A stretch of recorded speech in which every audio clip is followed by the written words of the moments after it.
Good afternoon, staff and students. It gives me great joy to welcome you again to our Wednesday service. Before I welcome our guest, on behalf of the Coram Deo Committee, we wish to express our sincere thanks and gratitude to the Dean for his leadership shown during the time of the preparation of the funeral of late Professor Marian Plaatjes. Mr. Dean, I welcome you to the service and may God bless you in your leadership as you lead the faculty. Thank you. Good afternoon, everybody. Our faculty community, the broader university community, and all of you have joined with us today. Welcome. And from my side, as the dean, I have this deep sense that we are in a situation or in a time of deep reflection, a time that we have waar ons tot stilstand gedwing word. We have been silenced, we have been quieted down, we've brought to a place where we need to do a deep self-reflection. And as you can imagine, I'm thinking in particular of the passing of our dear colleague, Professor Marian Plaatjes van Huffel. Over the last 2-3 weeks, we've become aware of her legacy and of how she inspired generations of leaders. And we still commit to journey with her family and also her husband. But then, of course, the COVID-19 reality still is with us. And in particular, our students and our lecturers, as we prepare for exams starting on the 8th of June, it has challenged us in many different ways. And we are aware of that. And we want to put everything in place to ensure your success, that you thrive. And then, of course, over the last week or so, we have all, I believe, been in some way or the other moved and perhaps also disturbed by the voices that come from the United States of America calling just to be able to breathe. And the reminder that racism is alive and well, sadly so, and how we need to again commit ourselves to this vision of inclusivity, but also the vision of marching, protesting perhaps, against racism. The challenge of anti-racism is also with us in our South African context, even within the Western Cape and the closer Stellenbosch and the university community. And we cannot for a moment think that we are beyond that. And all these things challenge us in many different ways. Over the weekend, I was invited to preach at the Feast of Pentecost of one of the presbyteries here in the Cape Peninsula, the Presbytery of Wynberg, the Uniting Reformed Church. And I just want to briefly reflect on the word that I shared to that community. And that word comes from the book of Revelation, chapter 4, and I will merely read verse 1 as an introduction. After this I looked, and there before me was a door standing open in heaven. And the voice I heard first speaking to me like a trumpet said, "Come up here, and I will show you what must take place after this." At once I was in the Spirit, and there before me was a throne in heaven with someone sitting on it.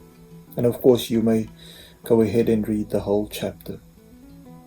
When John, the author, often also called John the Seer, writes these words, he writes it, as you might know, from a place of exile, oppressed under the emperor of the day, oppressed because he was spreading a gospel that goes against the values, against the culture, against the imperialism of the day, because he was protesting against what became normal.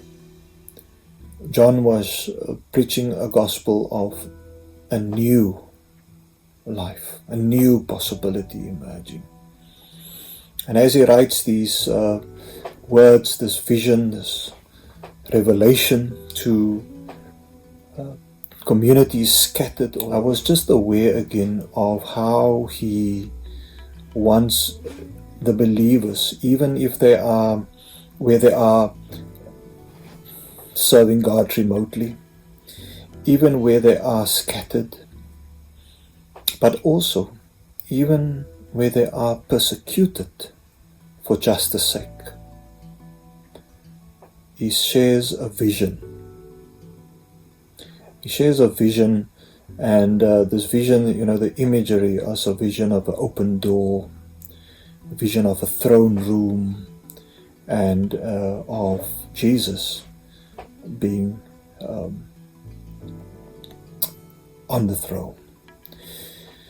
And as I was sharing it with this presbytery and in my reading, it just dawned on me that John himself, and this is how treacherous these symbols of power in the Roman Empire can be. He himself succumbed to the temptation of also finding these symbols of power attractive. And that's why he used these symbols of the throne room and somebody sitting on the throne. It's almost like the symbols of the empire was the measuring stick, was the mirror of what God was doing. And yet, when you look deeper, actually what John is saying, and I emphasize two things which I want to share with you today as well. Number one, John is saying that when God is doing a new thing, establishing His kingdom, and God is not repeating the past, the old norm. God challenged John and the congregations towards a new beginning, a new vision. And secondly, when you read all the imagery in the book of Revelation, the imagery is speaking of beauty. John is calling the church to see a vision of how the world can be, how life can be. In the pain, in the midst of oppression, himself being banished, with the church being under the heel of the Roman Empire. We need to hold on to God's dream of a different world, a new world. And today, as we protest against the old norms, as we rebel against what is not right, let us hold on to this vision of a new world. To our student community who are preparing for exams, I want to say this to you. You've worked hard to come to this point, and we believe in you. But we also want to encourage you. Feel free, contact us, contact the student committee, contact our tutors, contact your lecturers if you need any support from us. To our academic community, I also want to acknowledge you over the last few weeks, perhaps 2 months, you have put the extra effort in because you believe in the success and the future of our students. You believe in something beautiful that can emerge from this. To all our admin staff, I've seen how you've gone the extra mile.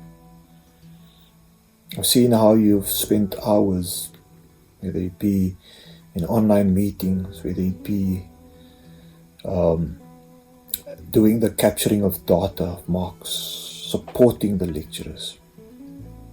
We don't do this simply because it's a job. We do it because we have a vision of a new world. We are contributing to building a new world. And so, as we prepare ourselves for this new season as a community, as we discern what it would mean for us, let us keep reminding ourselves, it is not about just repeating the past. It is about building a new, journeying a new, imagining a new world, a world of beauty. That is our dream. That is what inspires us.